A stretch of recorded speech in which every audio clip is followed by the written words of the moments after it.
నిరీక్షణ న్యూస్కు స్వాగతం. నేను మీ మ్యాజిక్ రాజా. సింగరేణి స్ట్రక్చర్ కమిటీ సమావేశాల్లో గుర్తింపు సంఘం ఏఐటీయూసీతో ఒప్పుకున్న సమస్యలపై సర్క్యులర్లు జారీ చేయకపోవడంతో హైదరాబాద్లో జరిగిన సమావేశాన్ని బహిష్కరించామని ఏఐటీయూసీ ఉప ప్రధాన కార్యదర్శి మడ్డి ఎల్లాగౌడ్ తెలిపారు. గోదావరి ఖని భాస్కర భవన్లో శనివారం జరిగిన ఏఐటీయూసీ ముఖ్య కార్యకర్తల సమావేశంలో ఆర్జీవన్ బ్రాంచ్ కార్యదర్శి ఆర్ఎల్లి పోసంతో కలిసి మాట్లాడుతూ యాజమాన్యం 2 సార్లు డైరెక్టర్ పాస్ స్థాయి, ఒకసారి సిఎండ్ఎండి స్థాయి సమావేశాల్లో సమస్యలు అంగీకరించినప్పటికీ అమలు చేయలేదని, సమస్యలు పరిష్కరించకుండా కొన్ని కార్మిక సంఘాలు ముఖ్యంగా ఐఎన్టీయూసీ యాజమాన్యాన్ని తప్పుదో పట్టిస్తున్నాయని విమర్శించారు. కార్మికుల అండతో హక్కులు సాధించే ధైర్యం ఏఐటీయూసీ లేనని ఆయన స్పష్టం చేశారు. సమస్యలు పరిష్కరించకుంటే అన్ని కార్మిక సంఘాలను కలుపుకొని సమ్మెకు పిలుపునిస్తామని హెచ్చరించారు. ఇంకా ఈ సమావేశంలో నాయకులు గుర్రం Prabhudas, Dasari Srinivas, Atiketi Raju, Bolli Srinivas, Doragandla Mallaiah, AVS Prakash, Nerella Sadaiah, Sammireddy, Cheppyala Mahendar Rao, Erragolla Cheralu, R Rajeshwara Rao, office కార్యదర్శి తొడుపునూరి రమేష్ కుమార్ తదితరులు పాల్గొన్నారు. గతంలో 2 డైరెక్టర్ లెవెల్లో మీటింగులు జరిగినాయి, 1 సిఎండ్ఎం లెవెల్ మీటింగ్ జరిగింది. ఆ మీటింగులలో చాలా విషయాలు మనం మాట్లాడడం జరిగింది. అందులో ఏదైతే మారుపేర్ల విషయాల కార్మిక పిల్లలు ఉన్నారో అది ఒకటి, డిస్మిస్ కార్మికులది ఒకటి, సంతింటి పథకం ఒకటి, లాభాల వాటా ఒకటి, కొత్త మైన్స్ ఒకటి,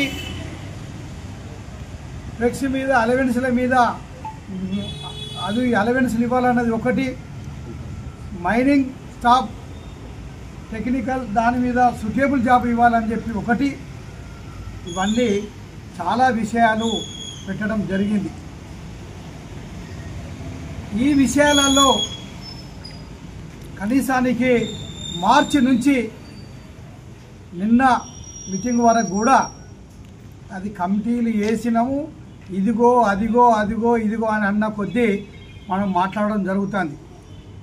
నిన్న ఏదైతే మీటింగు పోయినాక ఇవన్నీ సానుకూలంగానే అని తెలవంగానే సానుకూలం వద్దు, ఏదైతే చెప్పినామో అది సర్క్యులర్ రూపకంగా రావాలన్న ఉద్దేశంతో నిన్న మేము ఏఐటీసీ మొత్తం కమిటీ అంతా చేసుకొని నేను ఆ మీటింగును బహిష్కరించడం జరిగింది. ఎందుకోసం బహిష్కరించినాం? ఇలా ఏదైతే ఏఐటీసీ ఏజెండాలో పెట్టిందో, ఏదైతే డైరెక్టర్ లెవెల్ అమలు చేస్తామని మనం మాట ఇచ్చిరో అవన్నీ కూడా పెండింగ్ పెట్టడం వలన ఇలా మనం బహిష్కరించినాం. ఇలా సంస్థలో చేసే వాళ్ళందరూ కూడా ఇలా కొన్ని యూనియన్స్ మేము పెట్టింది ఒకటి, వాళ్ళు మాట్లాడేది ఒకటి, అసలు మేము మాట్లాడేది ఒకటి, వీళ్ళు మాట్లాడేది ఒకటి. అసలు ఏంటిది ఇది సమస్య? ఇది ఏదన్నా ఉంటే డైరెక్ట్గా మాట్లాడాలని చెప్పి నిన్న సిఎండ్ఎండి గారికి మాట్లాడడం జరిగింది. అది మా ఎమ్మెల్యే కొనేని సాంబశివరావు గారు కూడా మేము ప్రభుత్వానికి కూడా రిపోర్ట్ చేయబోతాను, ప్రభుత్వానికి కూడా చెప్తాం రేపు ఈ విషయాలు ఇక్కడ ఏం జరుగుతుంది అనేది. కాబట్టి ఏ ఒక్క తప్పు జరిగినా, కార్మికునికి ఏ ఒక్కటి నష్టం జరిగినా ఏఐటీసీ చూస్తూ ఊరుకోదు అని చెప్పి సందర్భంగా తెలియజేస్తున్నాం. ఎందుకు చేస్తున్నాం? కార్మికులకు ఏదైతే మనం హామీ ఇచ్చినామో, కార్మికులకు రావాల్సిన హక్కులు ఏంటిదో, కార్మికులకు రావాల్సిన ఏదైతే బెనిఫిట్స్ ఉన్నాయో, ఏ అలవెన్సులు ఉన్నాయో అవన్నీ కూడా ఖచ్చితంగా అమలు చేయాలి. చెయ్యకపోతే అవసరం అనుకుంటే సమ్మెకు సిద్ధం అవుతాం. అన్ని యూనియన్లను కలుపుకొని కూడా సమ్మెకు సిద్ధం అని చెప్పి మేము నిన్న బహిష్కరించడం జరిగింది. మా ఏదైతే టెక్స్టైల్ కంపెనీ మీటింగులు ఉన్న వారిని తగ్గించి వివిధ యూనియన్ నాయకులను మీటింగులో కూర్చుండబెట్టి అగ్రిమెంట్ చేసిన చరిత్ర ఏఐటీసీకి ఉన్నది, అది గమనించాలి. ఇతర యూనియన్ నాయకులు కార్మికులను అయోమయంగా చేసే అబద్ధం ప్రచారం చేసే నాయకులు గుర్తించాలని చెప్పి సొంతంగా తెలియజేస్తున్నాం. ఎందుకంటే ఇలా మార్పేళ్ళ పిల్లలు ఉన్నారు, మేము పదే చెప్తున్నాం, వాళ్ళు ప్రతి యూనియన్ దగ్గరికి ప్రతి ఎమ్మెల్యేల దగ్గర కూడా తిరగడం జరిగింది, మా దగ్గర కూడా రావడం జరిగింది. మేము గెలిచినాక మొన్న వాళ్ళకు ఖచ్చితంగా వాళ్ళకు జాబు ఇవ్వాలి, ఎందుకు ఇవ్వాలని కూడా దానికి వివరణ కూడా ఇచ్చాం. ఏమిచ్చాం?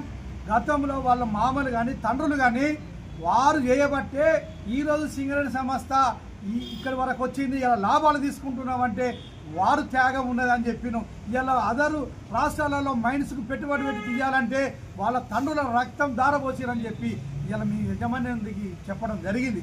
సానుకూలంగా వాళ్ళు స్పందించి కూడా ఇక మా వరకు మేము చేస్తామని చెప్పి వారు ఏ విధంగా అయితే చేయాలో అవన్నీ చేసి ఇది లీగల్ మనం పోతే రేపు ఇబ్బంది ఏర్పడుతుందని చెప్పి లీగల్ జనరల్ అడ్వకేట్కు రాస్తాము, దాని ఒపీనియన్ కోసం రాస్తాము. దాన్ని ఆ ప్రభుత్వము ఖచ్చితంగా దాని మీద నిర్ణయం తీసుకుంటే మనం దేనికైనా సిద్ధమని చెప్పి డైరెక్టర్లు మనకు సూచనప్రాయంగా చెప్పారు. వారు చేసే విధి విధానాలు తండ్రులే వేరున్నాయా, కొడుకులే వేరున్నాయా, ఇంటి పేరు వేరున్నదా అనే విషయాలు అవన్నీ తీయడం జరిగింది. కాబట్టి అది జనరల్ అడ్వకేటు దాన్ని తీసుకోవాలని చెప్పి అక్కడ ఉన్నది. దీన్ని కొన్ని యూనియన్స్ పిల్లలను అనవసరంగా అడ్డం పెట్టుకొని ఇలా చేసే పనికి అడ్డం పెట్టుతూ చేసే వాళ్ళ నడిచే వాళ్ళ కాళ్ళలో కట్టబెట్టినట్టుగా అబద్ధం ప్రచారం చేసి మేము చెప్తున్నాం. మీరు ఏదైతే వాళ్ళకి అబద్ధం చెప్పారో, మీరు ఏం చేశారో మీరు ప్రెస్ మీట్కి వస్తే మేము చేసింది మీరు చేసింది ఇలా కార్మిక లోకమంతా కూడా వినాలి, చూడాలి.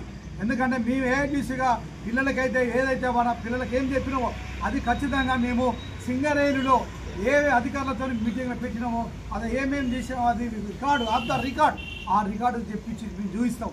మీరేం మాట్లాడారో గవర్నమెంట్తోని ఇలా మినిమం వేసిపోటు అంటారు, ప్రభుత్వం మాది అని అంటున్నారు. రాండి పోదామని చెప్తున్నాం, మేము ముఖ్యమంత్రి దగ్గరికి పోదామంటున్నాం, ఎమ్మెల్యేలు కలుపుకొని పోదామని చెప్పి ఎన్నోసార్లు మేము చెప్పినాం. కానీ పిల్లలకు లేనిపోని వాళ్ళకు చెప్పి వాళ్ళు ఆవేశంగా మా యూనియన్ ఆఫీస్ ముందు మా సీతారామయ్య వచ్చింది కాబట్టి అనుకోకుండా వారు వచ్చి సీతారామయ్య గారు మాకు ఏదైనా సమాధానం చెప్పాలని చెప్పి మా పిల్లలు కోరితే దాని కోరితే తప్పేముంది? తప్పేం లేదు. మా పిల్లలు వాళ్ళు వచ్చారు, ఈ ఆఫీసు మనది నాన్న కూర్చోండి అని చెప్పి మేము చెప్తే కొంతమంది ఆసరగా ఈ విషయాన్ని ఆసరగా తీసుకొని అనవసరమైన వ్యతిరేకమైన సోషల్ మీడియాలో విమర్శ పెడతారు. ఒకడేమో బానిసతత్వం అంటాడు, ఒకడేమో అదంటాడు, ఒకడు ఇదేమంటారు. అరే నాయన, నువ్వు ఎప్పుడు పుట్టినావో సింగరేణిలో తెలుసుకో, నువ్వు ఏం చేసినావో సింగరేణి కార్మికులకు చెప్పు, ఎన్ని హక్కులు సాధించినావో చెప్పు, ఎంతమంది డిస్మిసోళ్లకు పని పెట్టించినావో చెప్పు. సింగరేణిలో కాంట్రాక్ట్ కార్మికులకు 3 సార్లు అగ్రిమెంట్ చేసిన చరిత్ర మనది. సింగరేణి మార్పేర్లో ఉన్నప్పుడు కొమరయ్య గారు ఉన్నప్పుడు కూడా అప్పుడు రామన్ గారు సిఎండిఎండికి ఉన్నప్పుడు వాళ్ళందరినీ పక్కా పెట్టి చేద్దామంటే కూడా వాళ్ళు లేని సింగరేణి నడవది అని చెప్పి ఆ రోజే మేము సింగరేణి మెప్పించి పనులు చేయించి సింగరేణి నడిపించిన చరిత్ర ఏటిసిన. మన నిరీక్షణ న్యూస్ను వాచ్ చేయండి, లైక్ చేయండి, సబ్స్క్రైబ్ చేయండి, మీ మిత్రులకు షేర్ చేయండి.